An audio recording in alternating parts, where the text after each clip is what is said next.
The Secretariat would like to remind members of the following mitigation measures that are in place for this meeting. All delegates are required to wear a face covering at all times whilst in public spaces and in the General Assembly Hall, except when directly addressing the meeting. All staff are also required to wear face coverings at all times.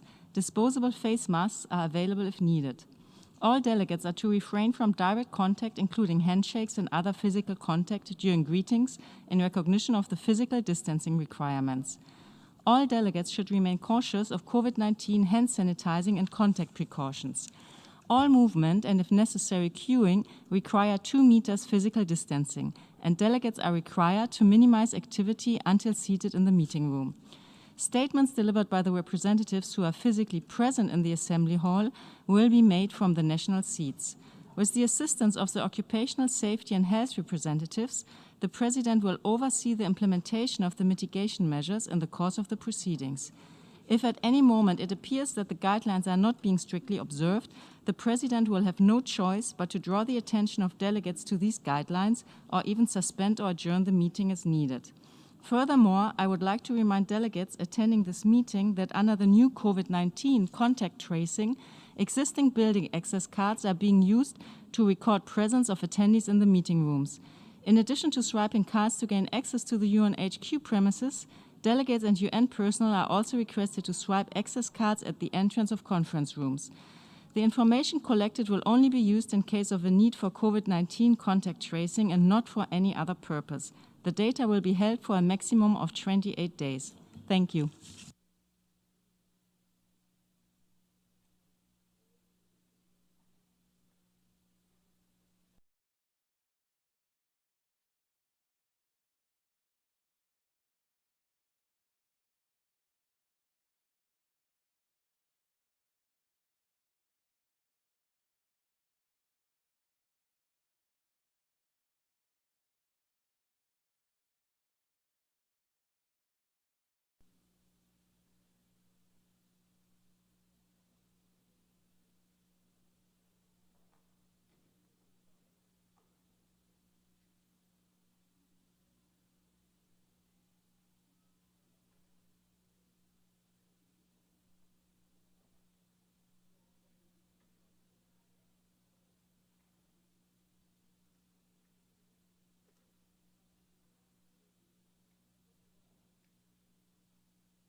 大会第57次全会现在开始。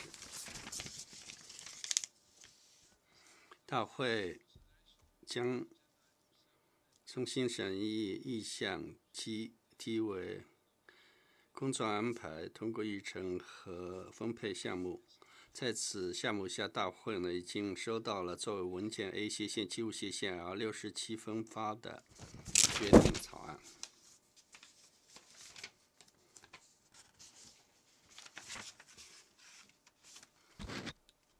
我们现在将审议 L67， 再请大家解释投票立场。 Votes are limited to 10 minutes and should be made by delegations from their speech. As there are no 在你们的席位上发言，每代表发言。我们现在将就 A/75/。 in formal plenary meetings of the General Assembly at its 75th session. May I take it that it is the wish of the General Assembly to adopt draft decision A/75/L67? It is so decided.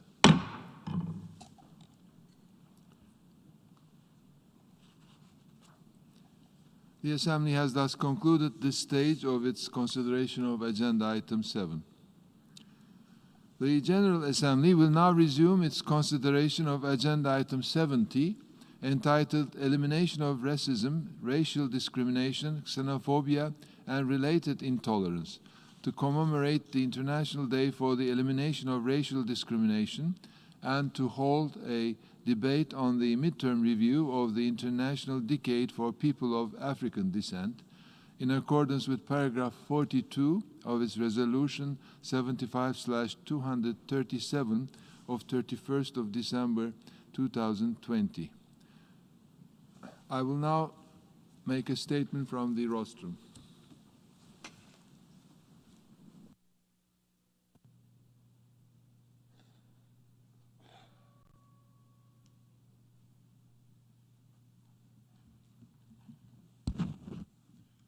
Mr. Secretary General, Excellencies, distinguished delegates. In 1966, the General Assembly recognized our collective shortcomings in our pursuit, I quote, to reaffirm the fundamental human rights in the dignity and worth of the human person, in the equal rights of men and women. Thus, the International Day for Elimination of Racial Discrimination was created. Yet, here we are, 55 years later, and racial discrimination continues to exist. The past year has been a painful year for many people of African descent around the world. Violence was filmed, voices broke silence, and the virus took hold. The General Assembly noted in Resolution 74/270 that there is no place for any form of discrimination, racism, and xenophobia in response to the pandemic. However, there has been a rise in hate speech and intolerance over the past year. An increase in xenophobic and anti-Asian attacks and hate speech has emerged during this pandemic with tragic consequences.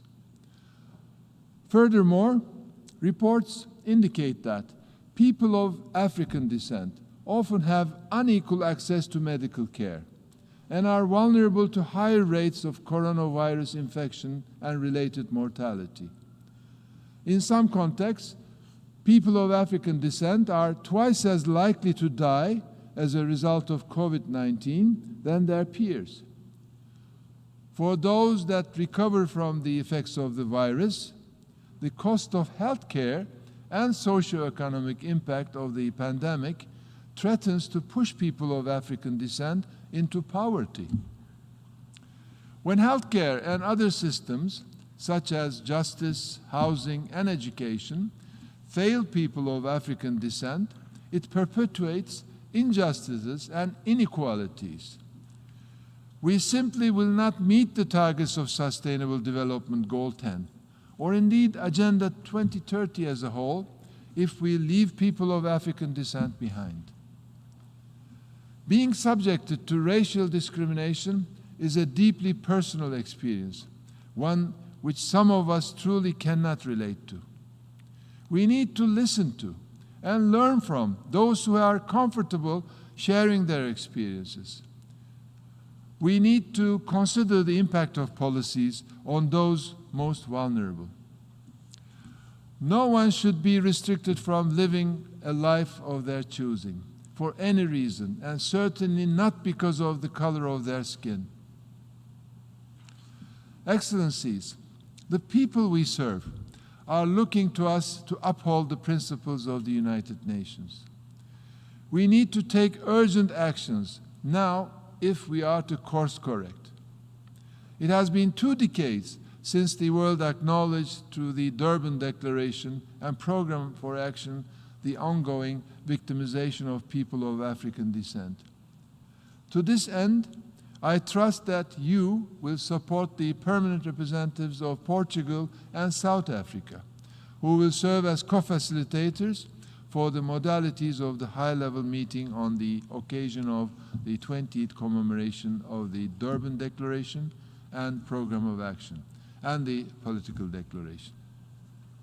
I am sure that the timely recommendations of the presidential statement of the ECOSOC Special Ministerial Meeting and the upcoming report of the High Commissioner for Human Rights on systemic racism and its recommendations will guide us on the path forward. I look forward to meeting you again in May on the occasion of the midterm review of the International Decade for People of African Descent. This will provide an opportunity for honest reflection upon past failures, ongoing challenges, and to seek reconciliation. This is essential if we are to create a more just and equal world for all. Furthermore, the permanent representatives of Chad and Costa Rica will, in their capacity as co-facilitators, convene consultations on the modalities, format, and substantive procedural aspects of the Permanent Forum on People of African Descent. I trust that these consultations will conclude soon to establish a platform to start consultations on the draft UN Declaration on the Fundamental Rights of People of African Descent. Excellencies, the onus is upon each of us to uphold the fundamental human rights of everyone, everywhere. It is a shameful sign of society today that this needs to be said, but it does. Let me say here today, in the General Assembly, Black Lives Matter. I thank you.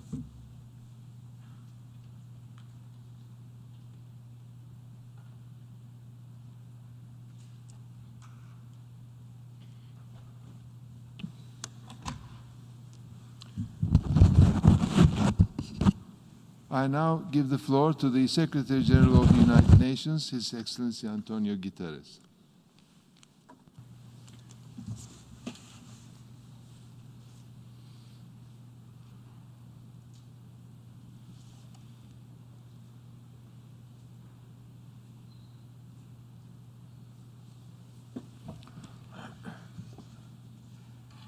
Excellencies, ladies and gentlemen, I am pleased to join you for the International Day for the Elimination of Racial Discrimination. This observance commemorates the day in 1960 when police in South Africa killed 69 people who were part of a peaceful demonstration against racist apartheid laws. Today, apartheid lies dead, but sadly, racism lives on in all regions and in all societies. And much of today's racism is deeply entrenched in centuries of colonialism and enslavement. We see it in the pervasive discrimination and exclusion suffered by people of African descent. We see it in the injustices and oppression endured by indigenous peoples and other ethnic minorities. We see it in the repugnant views of white supremacists and other extremist groups. And we also see racism and discrimination in anti-Semitism, anti-Muslim hatred, the mistreatment of some minority Christian communities, and other forms of intolerance and xenophobia. And we see racism in recent abhorrent violence against people of Asian descent and justly blamed for COVID-19. We also see it in the biases built into the codes for facial recognition and artificial intelligence. Last year, people around the globe took to the streets to protest racial injustice. They recognized racism for what it is, a vicious global pandemic, dangerous, abhorrent, ugly, and everywhere. Racism is a deeply rooted evil. It transcends generations and contaminates societies. It perpetuates inequality, oppression, and marginalization. Our duty as responsible global citizens is to eradicate it. Wherever we see racism, we must condemn it without reservation, without hesitation, without qualification. And this includes looking into our own hearts and minds. Each of us needs to ask, am I and my society racist? And what must I do to correct it? Addressing racism is not a one-time exercise. Racism is a complex cultural phenomenon. To fight racism, we have to be proactively anti-racist. And that is why last year I launched a system-wide discussion led by the United Nations Task Force on addressing racism and promoting dignity for all. Part of its efforts are to engage staff on issues related to racism, conscious and unconscious bias, and how to create an anti-racist organization in the UN. This is a responsibility we all share. It is a problem all of society must confront. Excellencies, ladies and gentlemen, this year marks the 20th anniversary of the Durban Declaration and Programme of Action of the World Conference Against Racism, Racial Discrimination, Xenophobia, and Related Intolerance. It offers an important opportunity to make an honest assessment of where we stand and where we need to go. Racism manifests in many forms, conscious and unconscious. Combating it demands action every day at every level. It is especially important to recognize that historical injustices have contributed to poverty, underdevelopment, marginalization, social exclusion, and instability for both people and countries alike. It's time to acknowledge and repair long-standing wrongs and reverse their consequences. Reparatory justice is essential for reconciliation, prevention of conflict, and the creation of societies based on fairness, equality, respect, and solidarity. It can help mend the social contract between people and the state.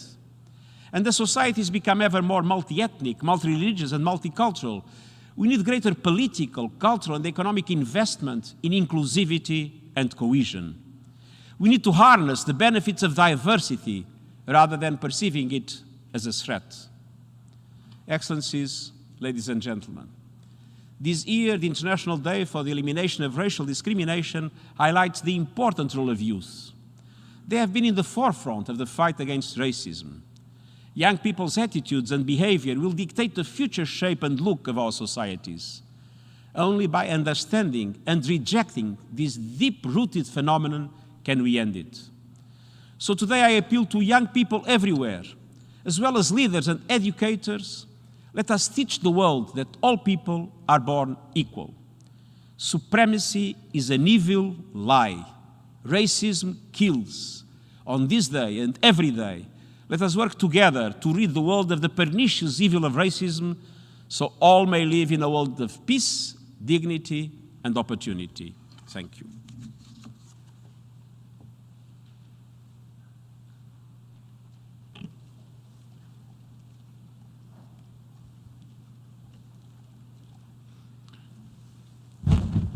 I thank the Secretary General of the United Nations for his statement. In accordance with Decision 75/558 of 19th of March 2021, I now introduce the pre-recorded statement of Ms. Michelle Bachelet-Jeria, United Nations High Commissioner for Human Rights.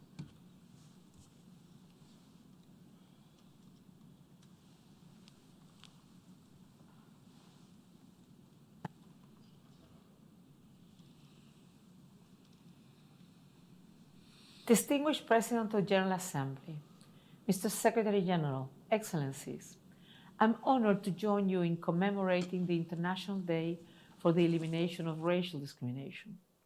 Racism violates everything we stand for and everything we do.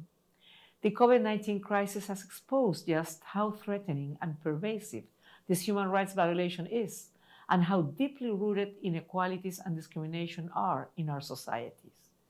The disproportionate health impact and massive loss of lives of people of African descent, ethnic minorities, other marginalized and disadvantaged groups were powered by decades of unequal health care and inadequate living conditions. The overwhelming economic and social burdens they are suffering reflect systemic obstacles to their education, employment, and opportunities. Generation upon generation of deprivation, discrimination, and injustice shaped the fractures that the pandemic revealed, exploited, and amplified. And all of us have a responsibility to help mend these fractures. For that, we must eliminate racial discrimination. I welcome the theme of this year's International Day, celebrating youth standing up against racism. Last year, the killing of George Floyd at the hands of police in Minneapolis, USA, led to global protests against racism and racial discrimination and prompted important discussions on the legacy of enslavement and colonialism.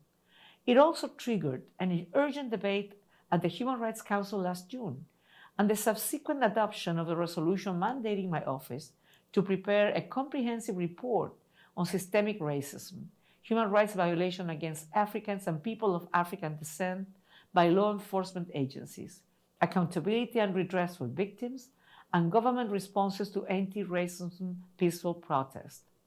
Earlier today, I updated the Human Rights Council on the preparation of my office's report. Despite the heightened visibility around this issue and many police reforms initiatives and commissions, use of force violations and racial discrimination by law enforcement officials against people of African descent continue to occur. This must stop.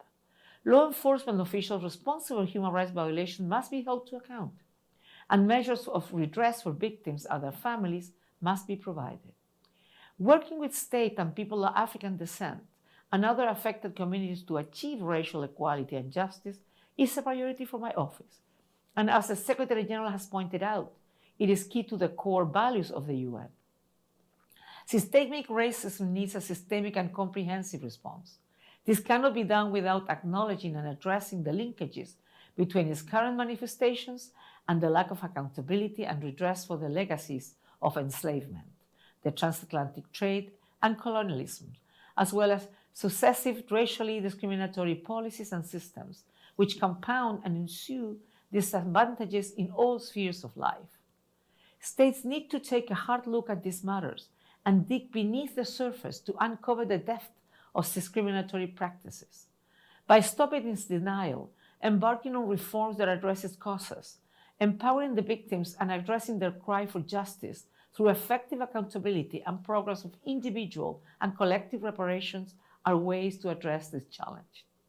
Colleagues, the link between past and present forms and manifestation of racism and racial discrimination was explicitly made in the Durban Declaration and Program of Action adopted by consensus at the World Conference Against Racism, Racial Discrimination, Xenophobia, and Related Intolerance in 2001. This year marks the 20th anniversary of this conference, where states acknowledge that slavery and the slave trade are a crime against humanity and should always have been so. They agreed on the need to achieve justice for victims of the human rights violations, which result from racism, racial discrimination, xenophobia, and related intolerance. Acknowledging this and calling for recognition, justice, and development, the General Assembly established the International Decade for Peoples of African Descent from 2015 to 2024. Allow me to commend the President of the General Assembly for soon convening its midterm review. The issues discussed earlier have yet again brought home the need to step up implementation of the decade's program of activities, which calls on member states to take concrete measures to stop discrimination and promote full inclusion of people of African descent. My office has advised, assisted, and supported a great number of initiatives which I highlighted in my report presented to the Human Rights Council in March last year. As the coordinator of the decade, I would like to reiterate my major recommendations: to urgently conclude the establishment of the Permanent Forum on People of African Descent, and to develop a draft United Nations Declaration on the promotion and full respect of human rights of people of African descent in full collaboration with people of African descent. My office stands ready to support initiatives to eliminate racism, racial discrimination, xenophobia, and related intolerance, and advance equality and dignity. Thank you for standing up for human rights. I thank the United Nations High Commissioner for Human Rights for her statement. Before proceeding further, and as announced in my letter dated 16th of March 2021, I would like to consult members on inviting Dr. Uzodin Mayvuela, author and Chief Executive Officer of the Africa Center, to make a statement as an eminent personality active in the struggle against racial discrimination in accordance with paragraph 42 of Resolution 75/237.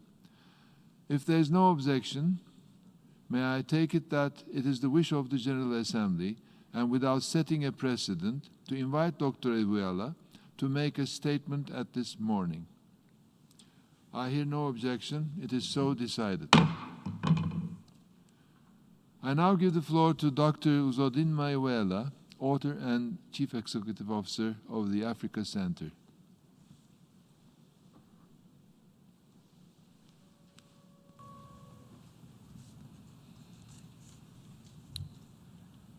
Your Excellencies, I wish you a good morning.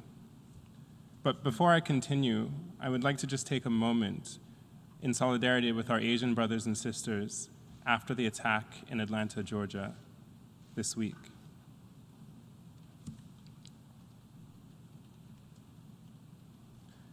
Your Excellencies, it is quite an honor to be here, invited to offer words on this incredibly special day. My name is Uzodin Mayvuela, and I'm the CEO of the Africa Center here in New York, one of the few, if not only, multidisciplinary institutions committed to shaping narratives about Africa and its people in ways that positively impact the continent and all of our lives. We believe that through the thoughtful contemplation and exploration of the ways in which economics, policy, and culture intersect as related to Africa and its diaspora, we can find ways to improve the conditions of Africa's 1.34 billion people, and by extension, everyone in the world. We are proud to be central to this work and to serve as a platform for related dialogue about race, inclusivity, and uniting our global community. While I'm incredibly honored to be here, it is a painful thing as an African man, a Nigerian and American man to be specific, to remember and commemorate and contemplate the 69 lives taken by police during the Sharpeville massacre in South Africa. That day, it is estimated that up to 10,000 peaceful protesters marched to the township's police station as they joined their fellow Black South Africans in the decades-long fight against apartheid. For me, the most solemn aspect of commemorating this day 52 years later is that Ian Barry's images capturing the tragedy of events on March 21st, 1960 could easily be ones from around the world in 2020. Indeed, from the entirety of this immediate past decade, not just from more than 60 years ago. Over the past 10 years and rising to a fever pitch in 2020, millions of people around the world, of all ethnicities, races, genders, and ages have taken to the streets to proclaim that Black life and Black lives matter. Though Black Lives Matter were not the words used in the Sharpeville that day, this was the general sentiment of the protesters. And as they took their pleas for full recognition and protection of their human rights to the people sworn to protect them, they were violently attacked instead, much like the protesters in the streets of New York City, Washington, D.C., Baltimore, Maryland, Seattle, Washington, Ferguson, Missouri, and other major cities across the United States and world have been as well. You see, we can't fully acknowledge the roots of racism without understanding the ways in which it is structured within our institutions. The ways in which police officers historically and continuously interact with people who are black and brown, as opposed to those who are white, can certainly be seen as personal. Individual officers can always make a different decision, right? But the answer is more complicated than that. When we see inequitable treatment meted out to people of different races under the law and under a system of governance, the alignment is to an idea, one that is often unspoken in our public spaces, but consistently expressed through individual and collective actions, and certainly experienced in their results. This idea is that somehow the color of your skin should subject you to inhumane treatment by a system within which you live. Painful as it is to recognize, this idea of white supremacy is a building block for many global systems, even ones that seek peace and mutual understanding. And this can have a corrosive effect on their ability to function. It is belief in the idea of supremacy, whether white, religious, ethnic, or what have you, which feeds unfair systems that make certain peoples feel entitled to a greater portion of our planet's shared resources, and absolves them of any responsibility towards making life livable for all. We will never see progress on the most intense global challenges we face today so long as racism prevents true cooperation. I'll say it a different way so you really hear me, and I'm not a diplomat, so please forgive my directness. If we don't act, racism will kill us all. We have to understand and acknowledge that these systems, these incredibly powerful structures that govern the way we operate, are based on this idea.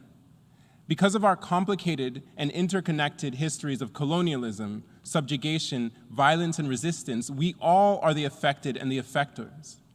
We all share the responsibility of making sure that the ways in which racism shows up in our systems, explicitly and implicitly, are seen, confronted, and checked, so that we can use our energy for bolder and brighter pursuits. We have seen the death and destruction caused by racism for far too long. If we don't act, racism will kill us all. I appreciate that the theme of this year's International Day of Racism is focused on youth, because as we know, it's usually the young people at the forefront of these movements to change the systems to which we have all become accustomed. It is their youth, their inexperience, and unwillingness to conform to what is unfair that keeps this fight going. Young people fighting against racism will always be the present and the future. They are the antidote to the centuries-old poison that people deserve less because of the color of their skin. We're all born knowing better. Sadly, sometimes it's our age that gets the best of us. We have to support the young ones who can remind us of our shared humanity. If we don't support them, racism will kill us all.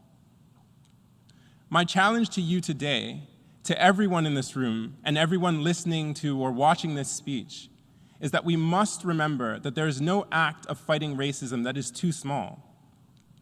It happens in our living rooms, in our coffee shops, in our workplaces, in our places of worship. It has to happen here, in this great General Assembly Hall, and in the offices of the United Nations. Each one of us, every day and every moment we are confronted with the realities of speaking out against racism, standing with each other against hate, and living examples of love for each other, and yes, ourselves, each one of us moves this world towards a better future. As we've seen with the terror attack in Atlanta this week, as we see every time a black person dies in the name of white supremacy, the consequences of not taking a stand can be immediate and tragic. I think you know what I'm going to say. If we don't fight together, racism will kill us all. Your Excellencies, as we say in Nigeria, it's enough already. I don't want to suffocate in a world enamored of hate. I want to breathe. I want to breathe in the sweet and rejuvenating air of compassion and cooperation. I want to live fully. and fully aware that my life matters, my Black life matters, I want to extend the gift of a full, unconstricted life to all people around the world. Will you join me? Thank you.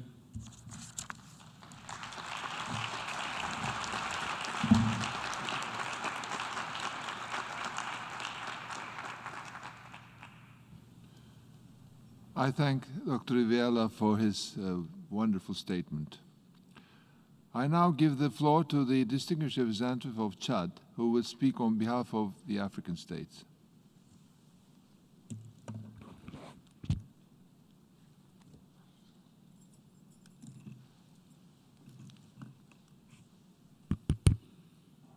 Mr. President,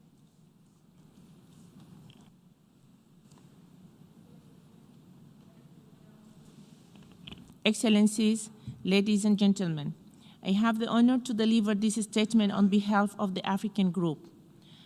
At the outset, allow me to commend you, Mr. President, for convening this commemorative plenary meeting at the General Assembly to mark the International Day of the Elimination of Racial Discrimination.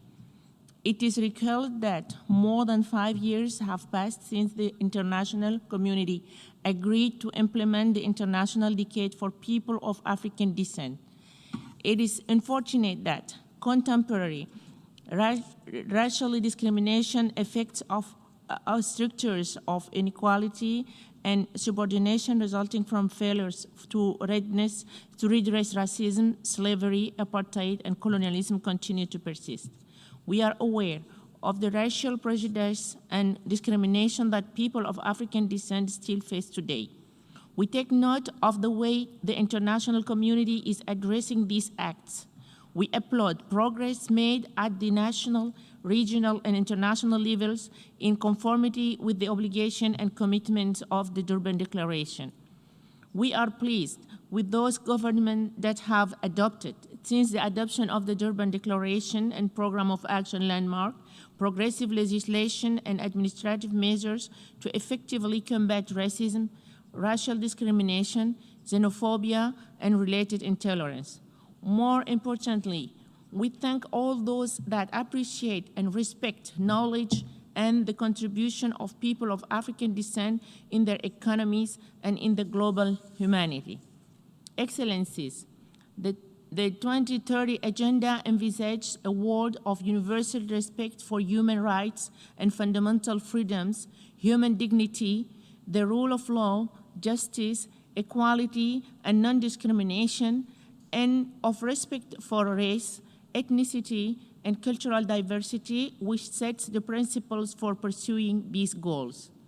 We are of the view that governments should reinforce protections against racism, racial discrimination, xenophobia, and related intolerance by ensuring that all persons have access to effective and adequate remedies and enjoy the right to seek from competent national tribunals and other national institutions just and adequate reparation and satisfaction for any damage as a result of such discrimination. We believe that reparations for slavery and colonialism include not only justice and accountability for historical wrongs, but also the eradication of the scars of radical inequality, subordination, and discrimination that were built under slavery, apartheid, and colonialism. We believe that empowering people and ensuring inclusiveness and equality is the way to go. We affirm that the right to quality education to all citizens contributes to more inclusive societies, equity, including harmonious relations among nations and individuals, and can foster mutual understanding and respect to cultural diversity and human rights and fundamental freedoms to all. The Durban Declaration and Program of Action further supports the promotion of full and accurate inclusion of the history and contribution of people of African descent in the education curriculum. Excellencies, we recognize that in many countries, the traditional livelihoods are under threat. They are forced out of their ancestral lands or forced to migrate to urban areas. They no longer have access to subsistence, farming, fishing, or other traditional occupation. Threats to traditional livelihoods include large-scale infrastructure and development projects, resource extraction, and tourism, which often lead to the displacement of communities of African descent. They continue to face significant inequality in access to adequate employment. They often have higher unemployment rates than national averages and are overrepresented in low-paid employment. The discriminatory attitudes of some employers prevent them from accessing certain jobs, fair working conditions, and equal pay for equal work. And in certain circumstances, they are more likely to be underemployed in positions that do not reflect their skills in education. In the same vein, unequal access to education and training has resulted in many people of African descent being forced to work in low-paid, manual, and service work. We take note of the Secretary General's report that affirms that in many countries, women and girls of African descent work in informal domestic work and are at risk of discrimination, exploitation, violence, or abuse. Migrants of African descent are frequently forced to take informal work, which results in low wages and insecurity. Excellencies, we would like to remind the international community of its commitment in 2013 when the General Assembly proclaimed the International Decade for People of African Descent to be implemented from 2015 to 2024 under the theme Recognition, Justice, and Development. The African Group believes that this decade is a timely and unique opportunity to underline the significant contribution made by the people of African descent in their societies and to propose concrete measures to promote equality and to combat discrimination of any kind. The group is concerned that their children continue to face racism or discriminations in schools. Curricula are designed at times to include negative stereotypes and images of people of African descent and do not sufficiently include their histories, cultures, and contribution to development. They are discriminated against for their use of cultural or traditional hairstyles or dress codes. They also experience disproportionate use of discrimination action and are more likely to be placed in low-achieving classes or groups. All of these factors constitute violations of their fundamental right to education. Excellencies, we are implementing Sustainable Development Agenda 2030, the African Union Agenda 2063, and the Addis Ababa Action Agenda, and other internationally agreed development goals. We have to commit to the word of universal respect for human rights, fundamental freedoms, and human dignity, the rule of law, justice, equality, and non-discrimination on any basis. The group is of the view that this decade is a historic opportunity to right the wrongs of the past. We need to strengthen our actions to dismantle the many obstacles encountered by millions of people in every region of the world. We have to reinforce laws that prohibit racial discrimination and help ensure that they are implemented. We should promote greater knowledge about the cultural heritage of the people of African descent and the many fundamental contributions that they have made to the advancement of humanity. It is important also to mention that people of African descent can be better empowered in the fields of entrepreneurship, creativity, and innovation through programs targeted to encourage the formalization and growth of micro, small, and medium-scale enterprises. Capacity building in languages and business strategies could help to make traditional livelihoods become more competitive and market-oriented. Support should include equal access to financial services, which people of African descent often struggle to secure because of discrimination. Excellencies, the program of activities for the decade invites states to eradicate poverty and exclusion and to enable full and equal participation by people of African descent in all their life cycles. We request states to take specific action to end discrimination against women and girls of African descent. They may also adopt special measures such as affirmative action in education and employment to overcome persistent inequalities. We firmly believe that in ending discrimination and structural racism in the UN, the largest metric lies in the staffing of all entities and processes with regard to numbers and seniority. We call upon the Secretary General and all levels of leadership to adopt a transparent and universally acceptable anti-racist metric into their human service practices. We are also of the view that committees of experts and the analysis of matters to do with Africa should have African experts and institutions at their core. This will address this skewed hierarchy of knowledge production that concerns the global South to the role of native informant for analysts, even when dealing with challenges that are predominantly located in the global South and particularly in Africa. Also of concern is that racism, xenophobia, and discrimination are being consciously and inconsciously built into artificial intelligence and corporate and state development algorithms. We call for higher prioritization by all relevant UN forums to develop flexible and practical standards for the development of artificial intelligence and algorithms in the line with racial and gender equality and respect for intellectual, cultural, and religious diversity. Excellencies, in concluding, we reaffirm our commitment to the full and effective implementation of Durban Declaration and the International Decade of People of African Descent in line with Addis Ababa Action Agenda. We reiterate that a just, equitable, tolerant, open, and socially inclusive world is achievable for all.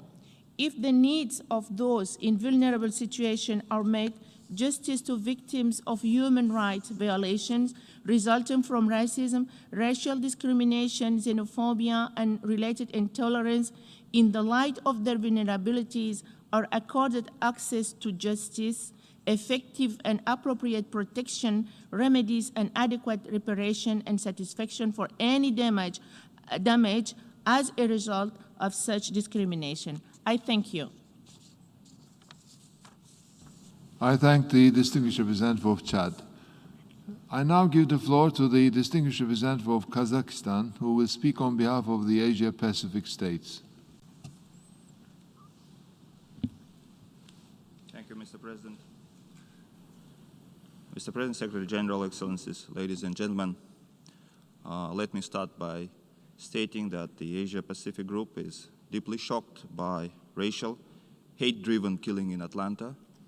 And this is the recent and most vivid example of the truth behind the words of our guest speaker today, that if we don't act, if we don't unite, racism will kill us all. Ladies and gentlemen, it's my great honor to speak on behalf of the Asia-Pacific Group at the commemorative meeting convened by you on the occasion of the International Day for the Elimination of Racial Discrimination, with its focus on accelerating goals of the International Decade of Persons of African Descent. At the outset, I would like to reiterate that group collectively recall the UN Convention on the Elimination of Racial Discrimination, the Durban Declaration and Program of Action, and condemns all forms of racism, racial discrimination, xenophobia, and related intolerance, as well as in hate speech, hate crimes, violence, and hostility.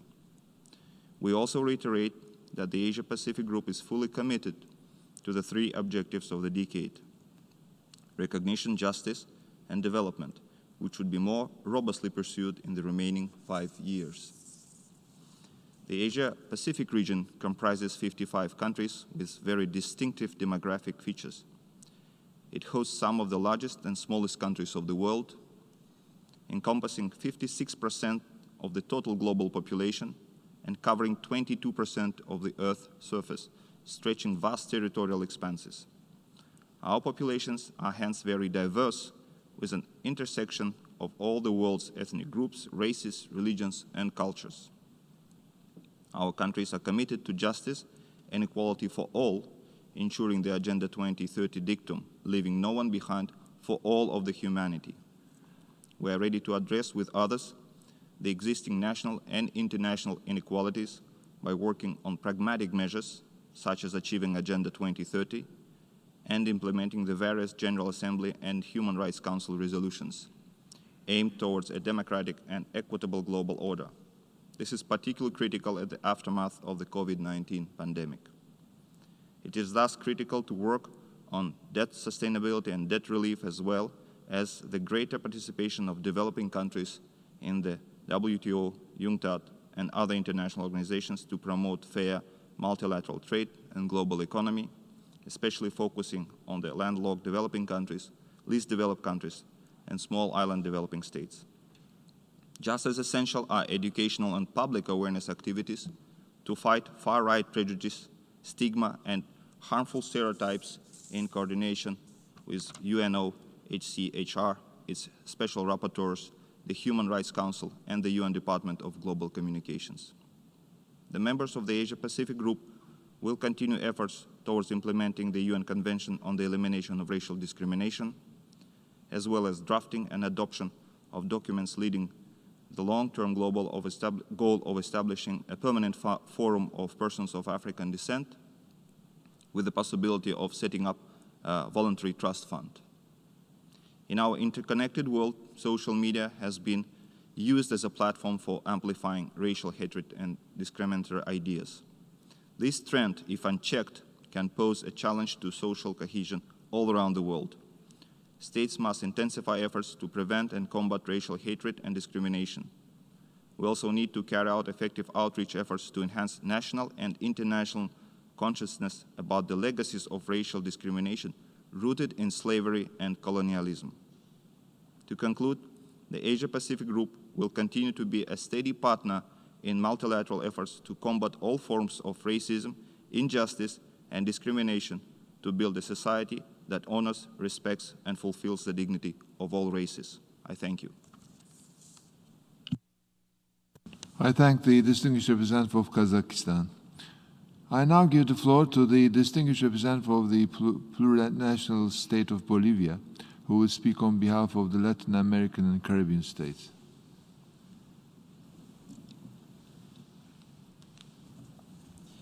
Muchas gracias, señor. Thank you very much, Mr. President. I have the honor to speak to Your Excellencies on behalf of the Latin American Caribbean Regional Group. At the beginning, allow me to express our profound thanks to the President of the General Assembly for convening this plenary session of the General Assembly to commemorate the International Day for the Elimination of Racial Discrimination, which is held every year, and that has been the case since 1966. I'd like to thank the Secretary General and the High Commissioner for Human Rights, the Executive Director of the African Center, for their participation today. 2020, the commemoration of this International Day has exposed how vulnerable we are to COVID-19. A year ago, when the pandemic began, we saw it was a great challenge, not only because it led to many deaths throughout the world, but also because it led to a global economic recession, increasing poverty and affecting people in positions of vulnerability. developing countries have been the most affected, further exacerbating the inequalities within and between our countries. These difficult circumstances have demonstrated that we still have a lot to do in order to completely eradicate all forms of racial discrimination, racism, xenophobia, the elimination of xenophobia and racism and related forms of intolerance must be a priority in our work as an organization. We see old and current scourges of racism and xenophobia and related forms of intolerance in very many areas of the world. And very often the migrants and refugees are targets as well as those of African descent, and we express our concern that some political leaders and parties have supported this environment. We reaffirm the commitments undertaken at the Global Conference Against Racism, Xenophobia and Related Forms of Intolerance, and the need to implement the declaration of the Durban Programme of Action, which provides comprehensive measures to combat all scourges of racism.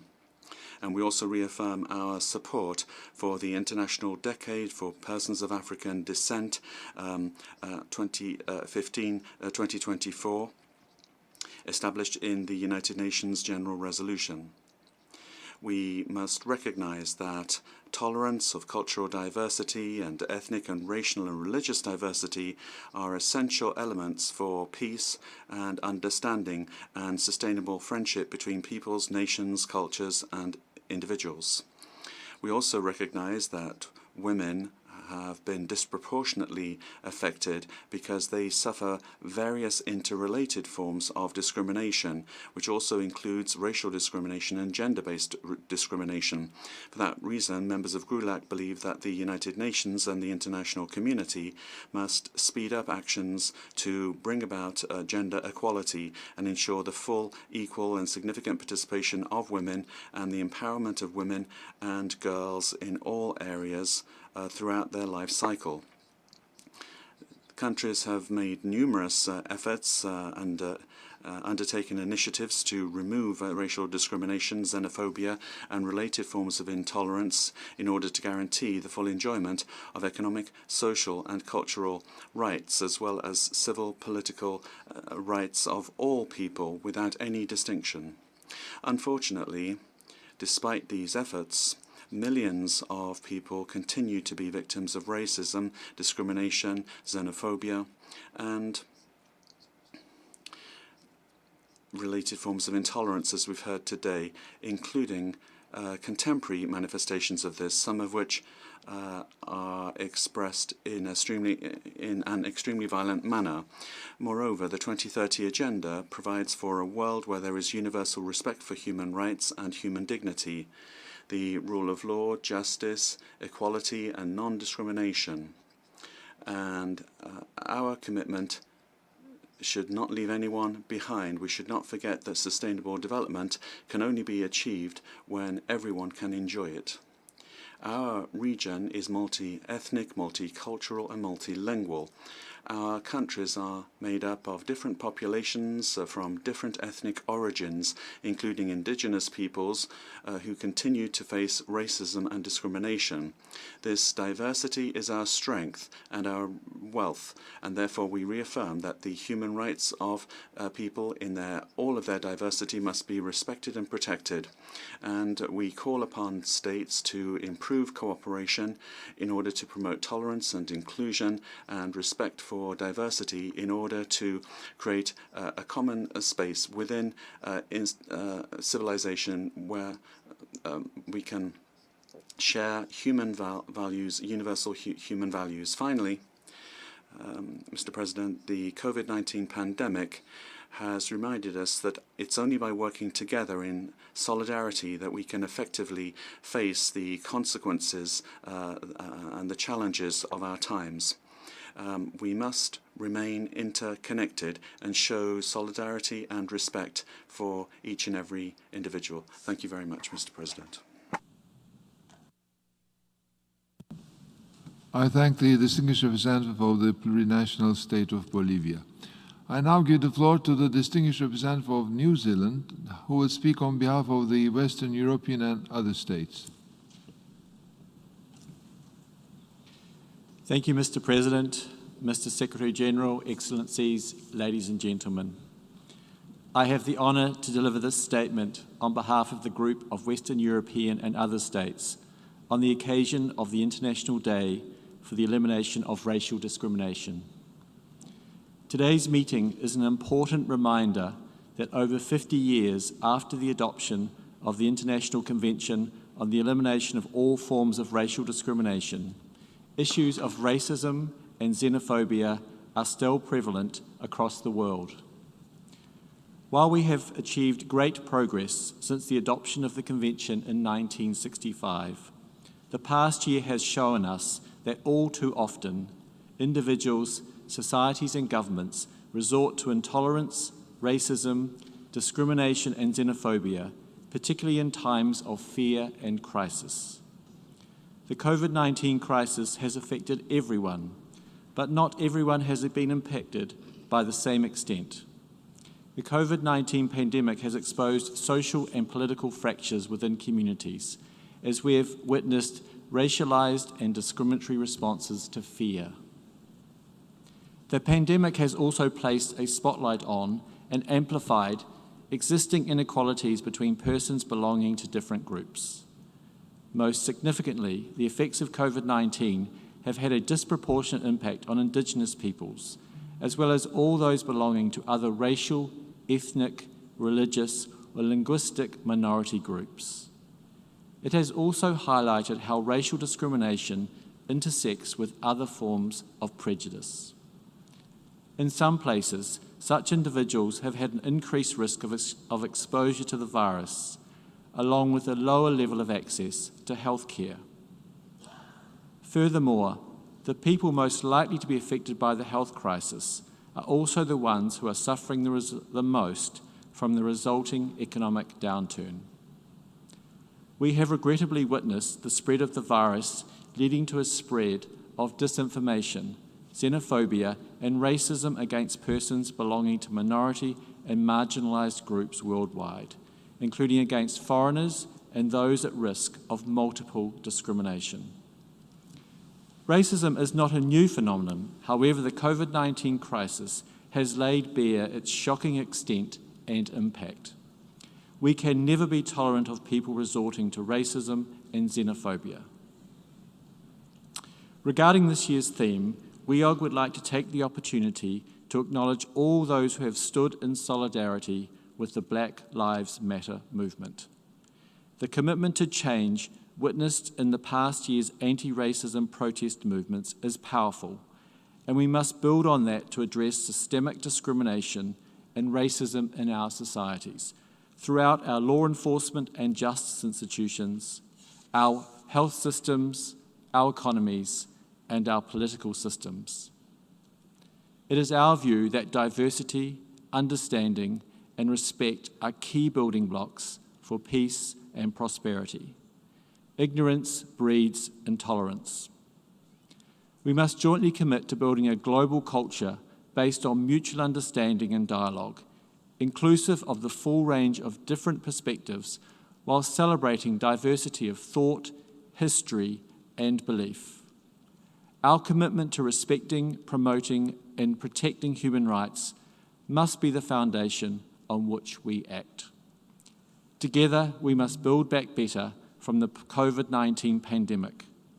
We must build a future that promotes inclusion, diversity, and dialogue. A future where all people within society are empowered as equals and where racism is a thing of the past. I thank you, Mr. President. I thank the distinguished representative of New Zealand. I now give the floor to the distinguished representative of the host country, the United States.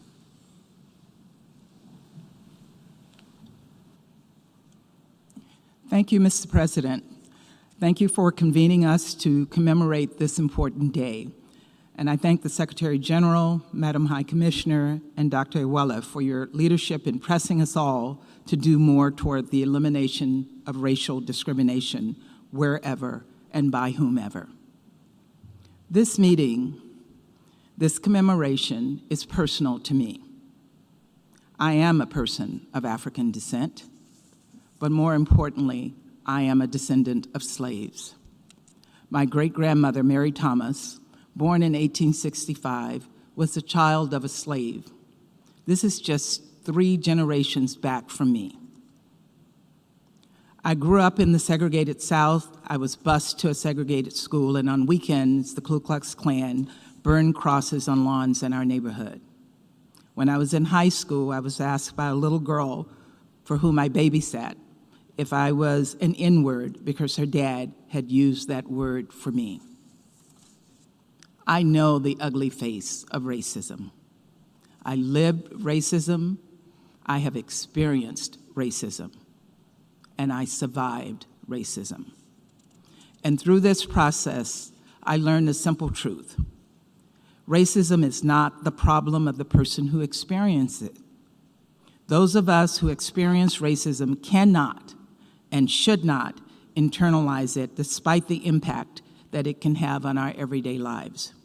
We must face it down every time, no matter whom it's directed towards. Racism is the problem of the racist, and it is the problem of the society that produces the racist.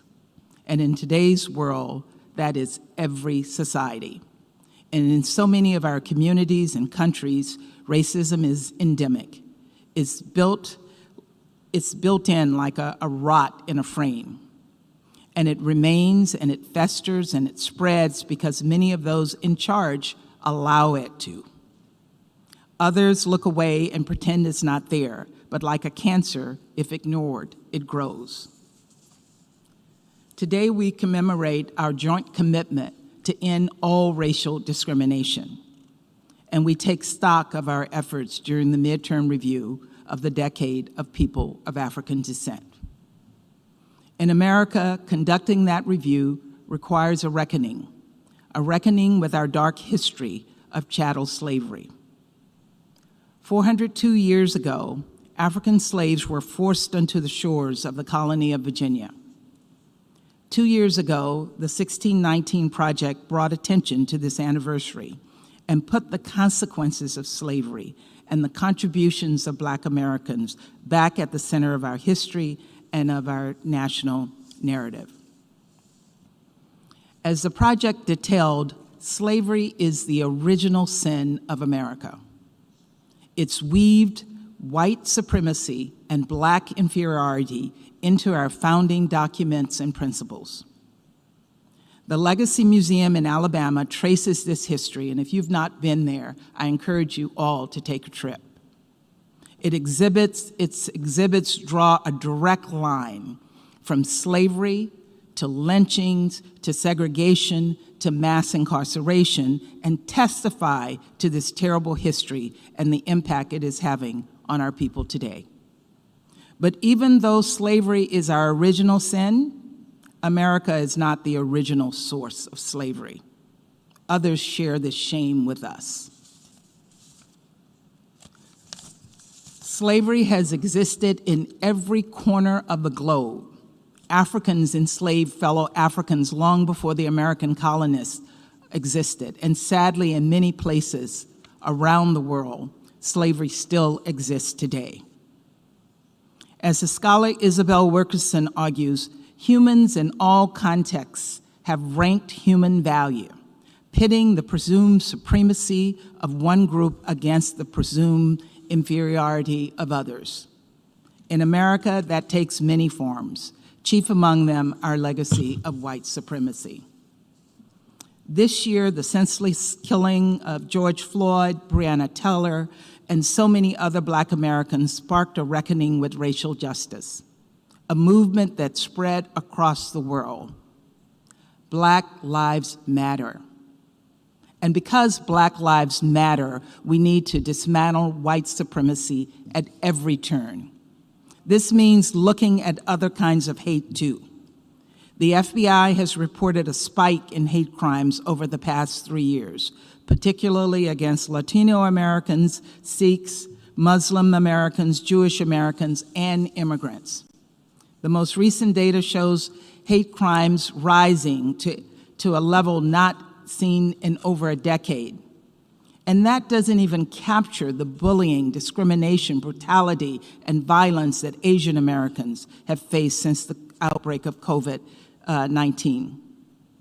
The mass shooting in Atlanta is only the latest example of this horror. At President Biden's direction, we're flying our flag at half-staff at the U.S. mission to the United Nations to honor the victims of this terrible, senseless tragedy. It is so important we stand together. We stand unified against this scourge. In unity, we have strength. But divisions and misperceptions about each other work against all of us. We also need to recognize that racism is far from unique in America. Across 4 decades and 4 continents in the Foreign Service, I experienced racism in countless international contexts. From overly zealous searches at airports, to police racially profiling my son, to being made to wait behind white patrons for a table at a restaurant. Racism was and continues to be a daily challenge wherever we are. And for millions, it's more than a challenge. It's deadly. Like in Burma, where Rohingya and others have been oppressed, abused, and killed in staggering numbers, or in China, where the government has committed genocide and crimes against humanity against Uyghurs and members of other ethnic and religious minority groups in Xinjiang. The prevalence and pervasiveness of racial discrimination might make the situation look hopeless. But let me be clear, I remain hopeful. I am hopeful because I have seen how communities and countries can enact change, and I've experienced that progress in my own lifetime. Personally, I'm just one example of what hope and strength can do. After all, this descendant of slaves is before you today as the U.S. representative to the United Nations. The first chapter of my life story, born in poverty to uneducated parents, could not have been predicted. This could not have been predicted. So I ask, what can we do to promote change and keep hope alive for victims of racism? We can't control the hate in people's heart, but we can change the rules that give them license. That's how I'm sitting here. It's why we were able to welcome Vice President Kamala Harris to the UN this week. It's why President Biden's cabinet is the most diverse in history and includes the first Native American named to a cabinet post. We can make our communities and our governments reflect our highest aspirations, even if some individuals still fall short. We can act. And in the Biden-Harris administration, we're doing just that. In the first 60 days, the president has made this a priority. From redressing racial discrimination in housing, to ending private prisons that warehouse young Black and brown men, to respecting the sovereignty of Native American tribes, to combating xenophobia and discrimination against Asians, Asian Americans, and Pacific Islanders. The Biden-Harris administration also recognizes how the COVID-19 pandemic and economic crisis has been disproportionately damaging to members of racial and ethnic minorities. So we have taken steps like providing emergency relief funds, increasing access to nutritious food, and passing federal student loan payments that we know will particularly help Black and brown communities. To be clear, this is just the beginning. Ending racial discrimination, particularly in our criminal justice system, will be an ongoing top priority for the president and for the entire Biden-Harris administration. And we ask that other countries join us. We've called for all countries to ratify and implement the International Convention on the Elimination of All Forms of Racial Discrimination. After all, this is about shaping the future. It's shaping the future we want for our children and our grandchildren and their grandchildren. Already they're demanding we do better. They're coming up with new ideas and they're pushing for progressive action. They're asking more from their politicians and their governments, and they're in the streets marching for change. They say that Black lives matter because they do. They chant, "This is what democracy looks like," because it is. This is the American way. We have flaws, deep, serious flaws, but we talk about them. We work to address them, and we press on in hopes that we can leave the country better than we found it. We can do the same on a multilateral scale. Let us expose the racism and racial discrimination endemic in every society around the globe. Let us press forward to root out that discrimination and remove the rot from our foundations. And on this day, dedicated to ending racial discrimination, as our flags fly at half-staff, let us leave our children a less hateful, more hopeful world. Let us give them a future without fear, a future without violence. That is the legacy that I hope they can inherit. Thank you. I thank the distinguished representative of the United States. The Secretary General will have to leave us for another engagement. I thank the Secretary General for taking the time to be with us this morning. I now give the floor to the distinguished representative of Costa Rica on behalf of the Central American Integration System. Mr. President, allow me, on behalf of the member states of the Central American Integration System, SICA, Belize, El Salvador, Guatemala, Honduras, Nicaragua, Panama, Dominican Republic, and my own country, Costa Rica, like to express our deepest appreciation for convening this meeting. It's a very necessary meeting and provides an opportunity for a timely reflection. We also would like to thank the Secretary General for his statement and also the High Commissioner for Human Rights for her words. The member states of SICA are joining the commemoration of the 21st of March as the International Day for the Elimination of Racial Discrimination. We would like to reaffirm that all human beings are born free and equal in dignity and in rights, and we'd like to express our determination to promote the full inclusion of all persons in our societies, independently of their race, nationality, or ethnic origin. In order to build a region and a world free of racial discrimination. Our region is made up of multi-ethnic and multicultural nations. Our societies benefit from the richness and the diversity of our people.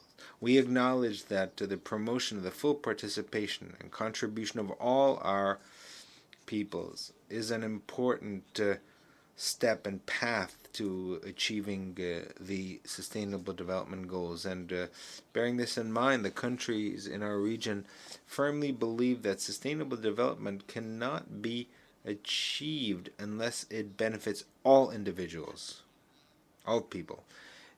However, in reality, for many human beings, the ability to fully enjoy their human rights depends on their race, their ethnic origin, their nationality, or their migratory status.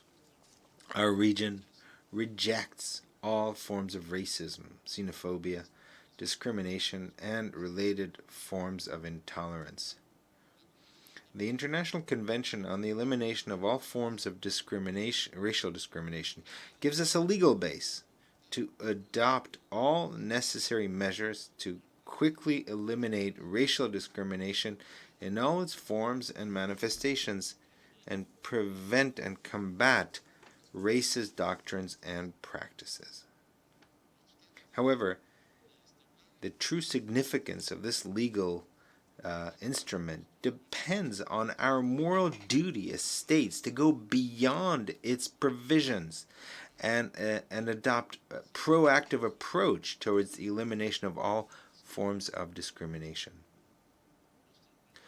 Our region, we would like to recall that racism is a concern for all peoples and countries, and that it is the responsibility of the international community to contribute in every way to its eradication. We are concerned that racism, racial discrimination, xenophobia, and related forms of intolerance continue to have a negative impact on the full enjoyment of civil, political, economic, social, and cultural rights, including the right to development, and have an impact on the promotion of strategies, programs, policies, and national legislation that contribute to the full enjoyment of these rights. The member states of the Central American integration system condemn in the strongest possible terms the current and resurgent scourge of racism, racial discrimination, xenophobia, and related forms of intolerance. And this is going on in many regions of the world. And we are committed to taking concrete steps to prevent and condemn these actions. In Central America, it is estimated that there are 30 groups of Afro-descendant persons. They represent 18% of the population of the region. So, with that in mind, the inclusion of Afro-descendant persons is very important for our societies to become more just and more equitable.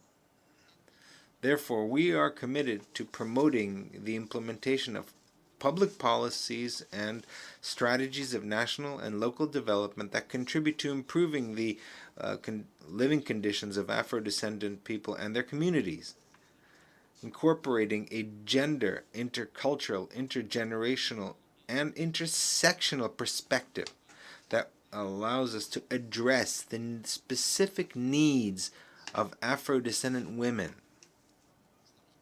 We're convinced that racism, that racial discrimination, xenophobia, and related forms of intolerance typically manifest themselves in the case of women and girls. And we acknowledge the need to incorporate women fully and effectively in the combat against racism. Our countries acknowledge the primordial role that education, human rights, and respect for the promotion of cultural diversity have as means to prevent and eliminate racism and racial discrimination.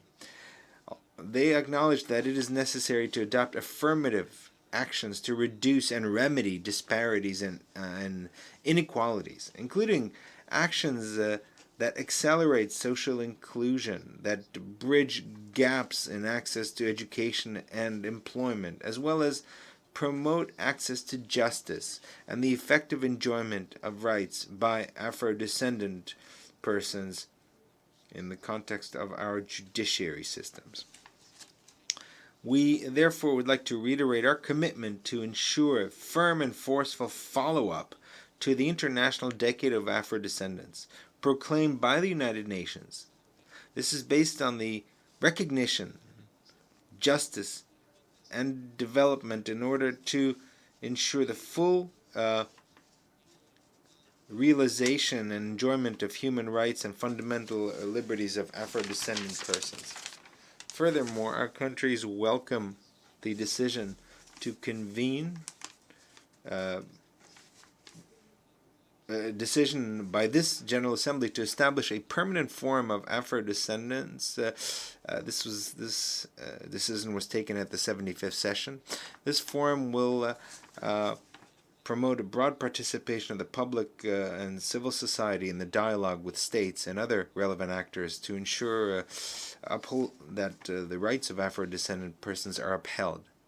And our countries express our commitment to go further on actions in the framework of the decade for the remaining years of that decade. We urge the United Nations system and international and regional organizations, and also would like to invite civil society, private sector, and all actors to be fully engaged and to step up their efforts in combating racism, racial discrimination, xenophobia, and related forms of intolerance. And we advocate for greater allocation of resources within the United Nations system for the effective implementation of the program of action and the activities of the decade. Our region is committed to continuing with our efforts in this area and strengthen cooperation with all member states to combat racial discrimination and all forms of discrimination. In my national capacity, Mr. President, I would like to refer to the statement by distinguished Amo Basisa Barut, permanent representative of Chad, speaking on behalf of the African nations, and in particular on behalf of the Afro-descendant people who live in our societies and contribute to our development. We have a debt to these populations in our countries, and we must make a special effort to pay that debt. We, and distinguished ambassador, we are happy to work with you in working out the modalities for the resolution to establish a permanent form of Afro-descendants within the United Nations system. Thank you very much, Mr. President. I thank the distinguished representative of Costa Rica. I now give the floor to the distinguished representative of Portugal on behalf of the European Union.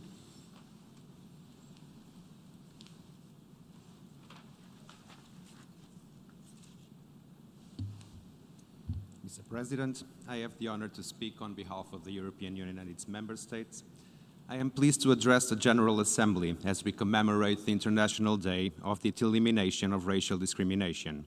It serves as a reminder that issues related to racism and xenophobia persist in all corners of the world, and it is the shared duty of all members of this Assembly to promote and protect human rights, including by combating discrimination and violence against persons on the basis of their race.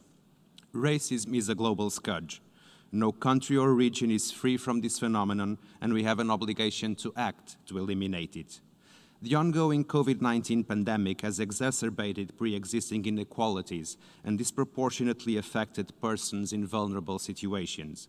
The EU supports the effective implementation of the Secretary-General's call to action on human rights, as well as his leadership in placing human rights at the core of the response to the pandemic. The existence of racial discrimination hampers the full and effective enjoyment of human rights, renders democracy fragile, and creates barriers to full and effective participation of all persons in political and public life.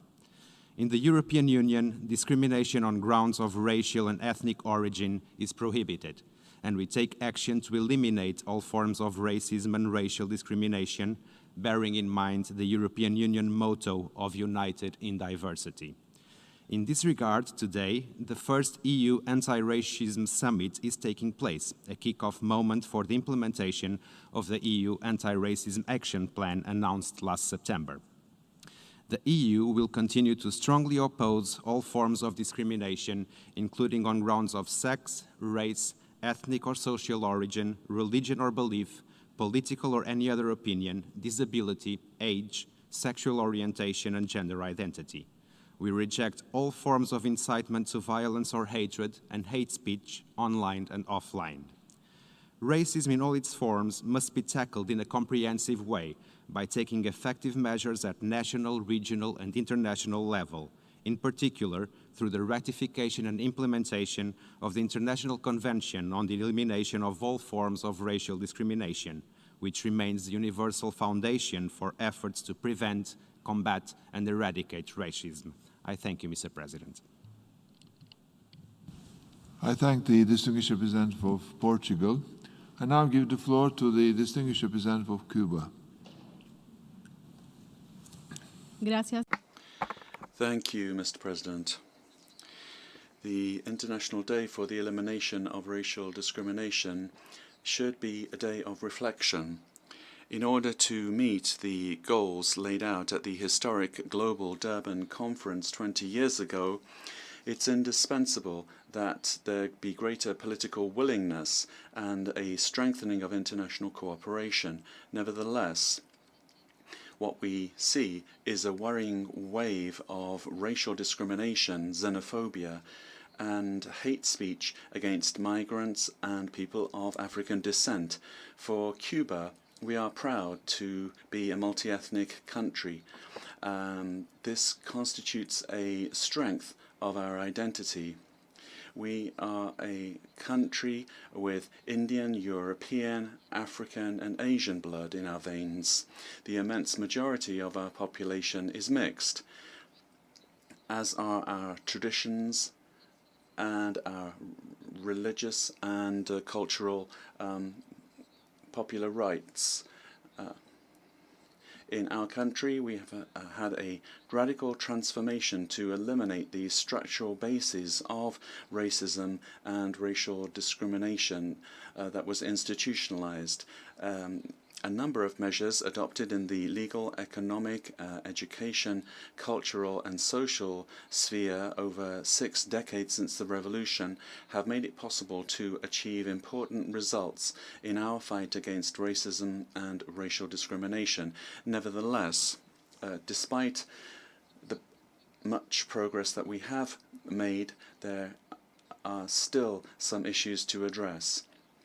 And therefore, in order to have a comprehensive work tool to resolve outstanding problems, in November of 2019, we approved a national program against racism and racial discrimination, coordinated by a governmental committee headed by the President of the Republic. Amongst its goals is to identify the causes of discrimination, to diagnose the situation throughout the country, and to make people aware of our African heritage, and to promote a public debate on the issue of race, as well as ensure that this is put forward by the press.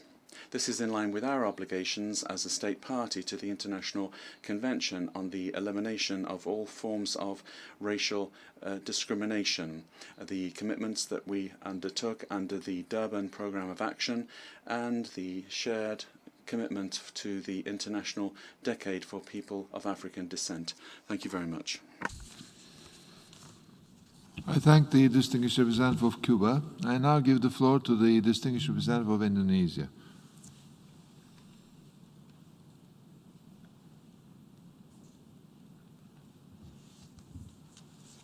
Mr. President, Excellencies, ladies and gentlemen, my delegation is pleased to participate in this commemorative meeting to mark the International Day of the Elimination of Racial Discrimination in light of the midterm review of the International Decade for People of African Descent as stipulated by Resolution 75/237 of 2020.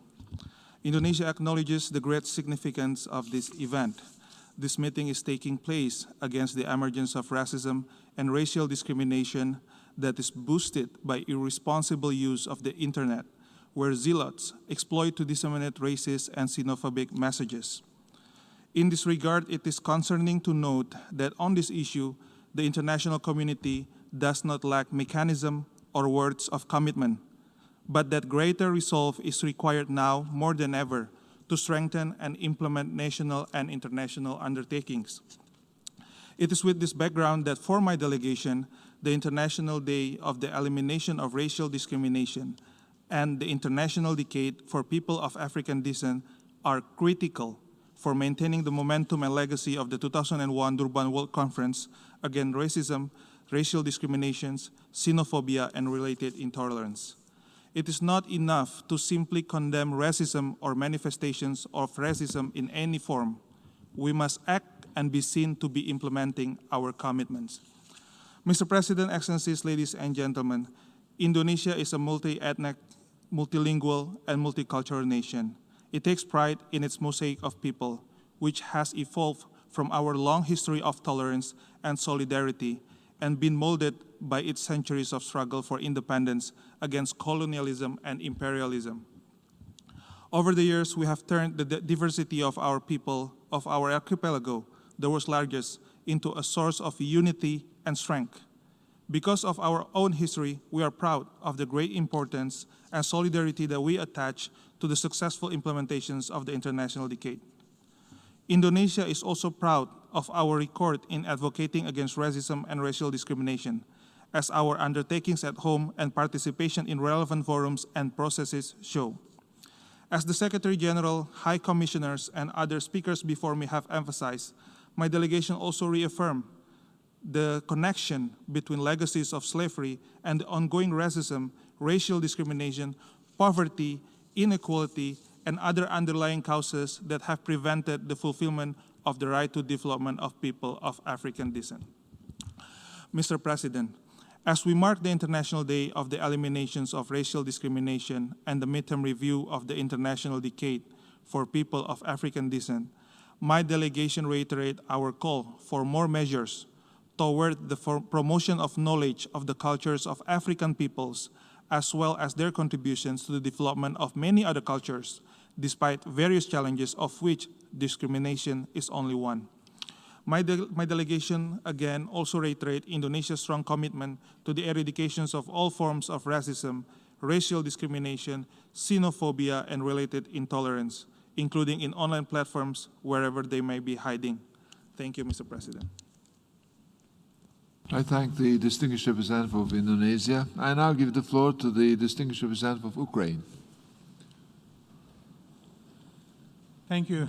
Thank you, Mr. President. I would like to express gratitude for organizing this meeting, which helps attracting more attention to combating racial discrimination. Given the high importance of the issue, I would like to deliver the following national statement. The statement of the Eastern European Group of States, unfortunately, was not agreed due to what seems to be one divergent view on human rights' direct relevance to elimination of racial discrimination. Mr. President, I welcome the decision to dedicate this meeting to the International Decade for People of African Descent. As a founding member of the United Nations, Ukraine participated actively in the process of decolonization, and we'd like to take this opportunity to reiterate our solidarity with people of African descent. Today in Ukraine, we have many people of African descent, members of parliament, journalists, singers, people in the cultural and academic spheres. I'm sure that it is of utmost importance to support the aspiration of the fulfillment of all human rights and fundamental freedoms for people of African descent. Therefore, Ukraine has become a co-sponsor of the United Nations General Assembly resolution establishing the International Day for People of African Descent. I would like to express our thanks to our friend, Ambassador Rodrigo Carasso, for his leadership on this important resolution and the active role played by Costa Rica in the promotion of human rights and the rule of law. I would like to reaffirm the willingness of my country to continue the full cooperation for the protection and promotion of human rights, including those of people of African descent, and for the eradication of all forms of intolerance. Also, we recognize that the issue of racial discrimination continues to be a priority in the African Union program, according to the provisions of Article 2 of the African Charter on Human and People's Rights, the historic document which in June will celebrate the 40th anniversary of its signing. And here I would like to recall that Nelson Mandela once said, "No one is born hating another person because of the color of his skin or his background or his religion." Mr. President, the United Nations is built on the principle that discrimination between human beings on the grounds of race, color, or ethnic origin is an obstacle to friendly and peaceful relations among nations. It is capable of disturbing peace and security among peoples and the harmony of persons living side by side. We have made an important progress in the global fight against racism and racial discrimination in recent decades. Yet, unfortunately, instances of manifestation of racial discrimination still occur in the world. Crimes against humanity and persecution of peoples still persist. Intolerance and discrimination lead to violence and conflicts. Moreover, COVID-19 pandemic has further exacerbated all existing challenges. Therefore, we should redouble our joint efforts on combating intolerance as well as on providing protection to those who continue to be subjected to any kind of discrimination worldwide. In this regard, it is crucial to ensure effective and full implementation of the International Convention on the Elimination of All Forms of Racial Discrimination. My state is committed to its obligations under the Convention and expects the same from all its parties. For instance, we have been looking forward for the implementation of the provisional measures in the ICJ case against the Russian Federation on the application of the Convention. Having learned the lessons of the Great Famine, Holodomor, deportation, World War II, Holocaust, and Soviet terror, Ukraine has made promotion of tolerance, mutual respect, and understanding within our society as an underpin of its state policy. I'm sure that the world would only see progress in the global fight against racism, xenophobia, anti-Semitism, intolerance, and discrimination on whatever grounds if all relevant stakeholders deepen their efforts and take relevant measures in this regard. And I thank you, Mr. President. Thank the distinguished representative of Ukraine. I now give the floor to the distinguished representative of China.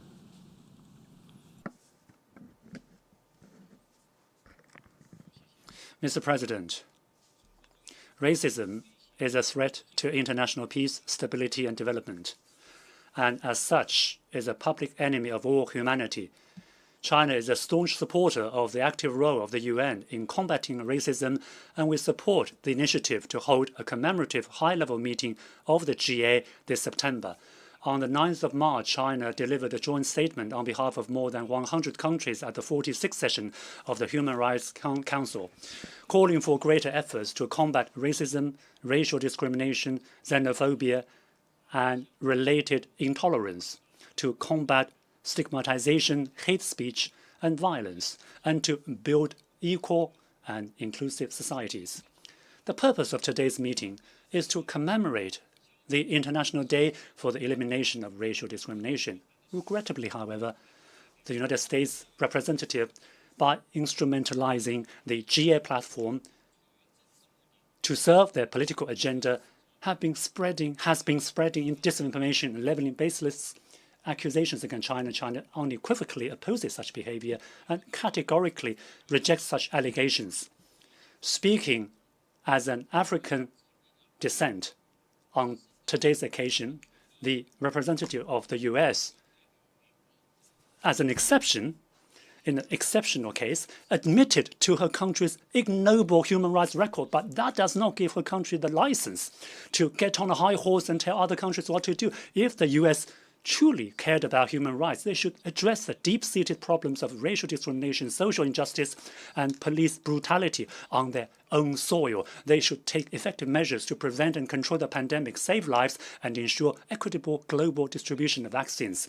They should stop interfering in the internal affairs of other countries and lift unilateral coercive measures against developing countries. They should stop indiscriminately killing innocent lives in their overseas military operations and hold the perpetrators accountable. And they should do some soul-searching and reflect upon their history of colonization and aggression and on the profound suffering inflicted on the populations of the countries colonized and invaded by them. regarding the allegation that there is quote-unquote genocide in Xinjiang referenced in her statement, nothing is further from the truth and nothing is more absurd. It is an act of rumor-mongering through and through and a barefaced lie driven by motives that cannot bear the light of day. The United States is obsessed with manufacturing lies on the Xinjiang issue, but lies are just lies, and truth shall prevail eventually. On the 12th of March, 64 countries made a joint statement at the Human Rights Council urging the countries concerned to stop using the Xinjiang issue to interfere in China's internal affairs, to stop making unfounded accusations against China in the interest of their political agenda, and to stop using human rights as a cover to hold back developing countries in their development, which is their true intention. Here's my advice to the US. Cast away your ideological prejudice and stop instrumentalizing human rights for political purposes, provoking political confrontation and disrupting international cooperation on human rights. I suggest that you take practical measures to put an end to a continuous stream of incidents of discrimination and hatred against and even savage murder of people of African and Asian descent that are ongoing, and that you should, in the spirit of cooperation on equal footing, serve the international human rights cause better by putting more efforts in practical and constructive action. Thank you, Mr. President. I thank the distinguished representative of China, and as the last speaker, I give the floor to the distinguished representative of Brazil. Thank you very much, Mr. President. Mr. President, Brazil has the largest population of African descent in the world.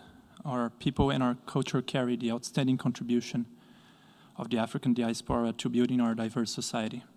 As a consequence, this International Day of Elimination of Racial Discrimination is of utmost importance for all Brazilians. It provides an opportunity to pay respect for the contribution of the African diaspora to our nation, but also to remind the challenges people of African descent still face. Therefore, I would like to congratulate the PGA for convening this meeting. The International Decade of People of African Descent presents an opportunity to remember this contribution without ignoring the tragedy of slavery. It also encompasses the ambition of fighting against racism in all its forms at the aim to promote social inclusion.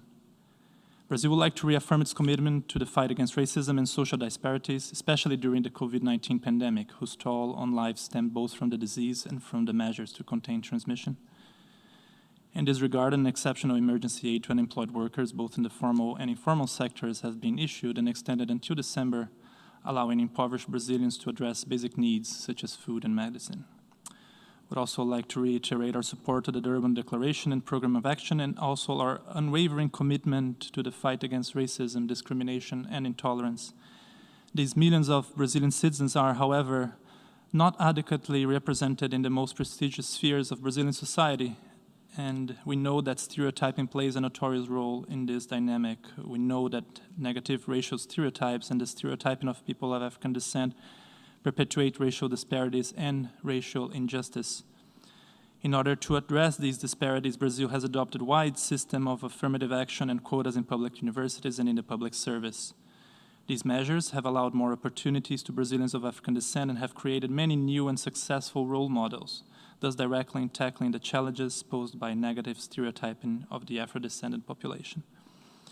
Since 1988, the Brazilian Constitution considers racism as a crime not subject to bail nor to statutory limitations. Over the past few decades, Brazil has strengthened its policies against racism and racial discrimination. The teaching of African history and Afro-Brazilian culture is provided for in federal law. And on the 20th of November, day of the death of Zumbi dos Palmares, an important enslaved character of Brazilian history, we celebrate the National Day of Black Awareness. I'd like to remind that Brazil has important national initiatives regarding the fight against racism and intolerance, both in the areas of prevention and holding perpetrators accountable. Brazil has increasingly integrated the subject of human rights and non-discriminations in its schools and universities. So thank you very much. I thank the distinguished representative of Brazil.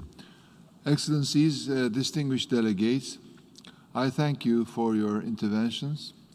I also thank Dr. Ivela for his important contribution to today's discussion, which I hope you will take time on Sunday, the International Day to Eliminate Racial Discrimination, to reflect upon. Your participation today demonstrated that although our membership is diverse, there is more uniting us than that which divides us. It is our shared humanity that brought us together 3/4 of a century ago, and it is how we will combat one of the great injustices of modern society, racial discrimination. I trust that you will bear this in mind in the upcoming meetings on the 20th commemoration of the Durban Declaration and Program of Action and the Political Declaration, the midterm review of the International Decade for People of African Descent, and the Permanent Forum on People of African Descent. We have a collective responsibility to uphold the rights of everyone, everywhere, and eliminate racial discrimination. I thank you. The Assembly has concluded this commemorative meeting to mark the International Day for the Elimination of Racial Discrimination. The General Assembly has thus concluded this stage of its concrete consideration of Agenda Item 70.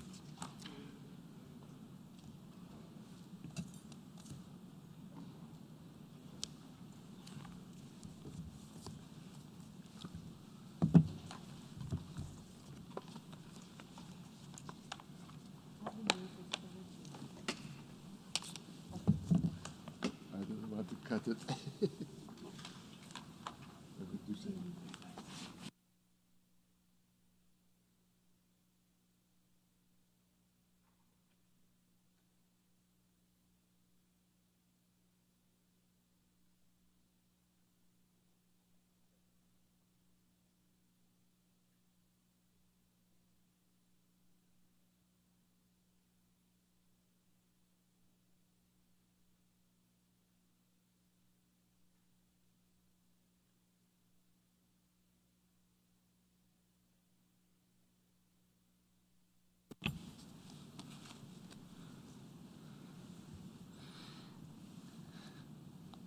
Good afternoon, dear colleagues. The General Assembly will resume its consideration of sub-items A of Agenda Item 119, entitled Election of Members of the Committee for Program and Coordination. Pursuant to General Assembly Decision 42/450 of 17 December 1987, and on the nomination of the Economic and Social Council, the Assembly elects the member of the Committee for Program and Coordination. The Assembly has before it a note by the Secretary General circulated in document A/75/248/Addendum 2, which contains a nomination by the Economic and Social Council to fill an outstanding vacancy in the Committee for Program and Coordination for a term of office beginning on the date of election and expiring on 31st December 2022. As indicated in the document by its decision 2021/201C of 24 February 2021, the Economic and Social Council nominated the Philippines for election by the General Assembly to fill an outstanding vacancy in the Committee for Program and Coordination for a term of office beginning on the date of election and expiring on 31st December 2022. In accordance with Rule 92 of the Rule of Procedure, all elections should be held by secret ballot. However, I should like to recall paragraph 16 of General Assembly Decision 34/401, whereby the practice of dispensing with the secret ballot for elections to subsidiary organs when the numbers of candidates corresponds to the numbers of seats to be filled should become standard unless a delegation specifically requests a vote on a given election. In the absence of such a request, may I take is that the Assembly decides to proceed to the election on the basis of dispensing with the secret ballot?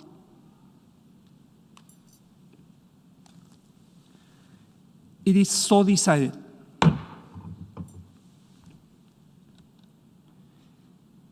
Since there is one state nominated from among the Asia-Pacific states for the one seat to be filled for that group, may I therefore take it that the Assembly wishes to declare the Philippines elected as a member of the Committee for Program and Coordination for a term of office beginning on the date of election and expiring on 31st December 22?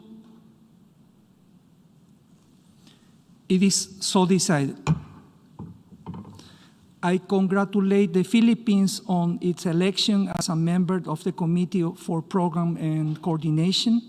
Members are reminded that one vacancy for a member from among Western European and other states remains to be filled for a term beginning on the date of election by the General Assembly and expiring on 31st December 2021. And one vacancy for a member from among the Latin American and Caribbean states remains to be filled for a term beginning on the date of elections and expiring on 31st December 2023. The General Assembly will be in a position to act on those vacancies upon nomination by the Economic and Social Council. The Assembly has thus concluded this stage of consideration of sub-item A of Agenda Item 119.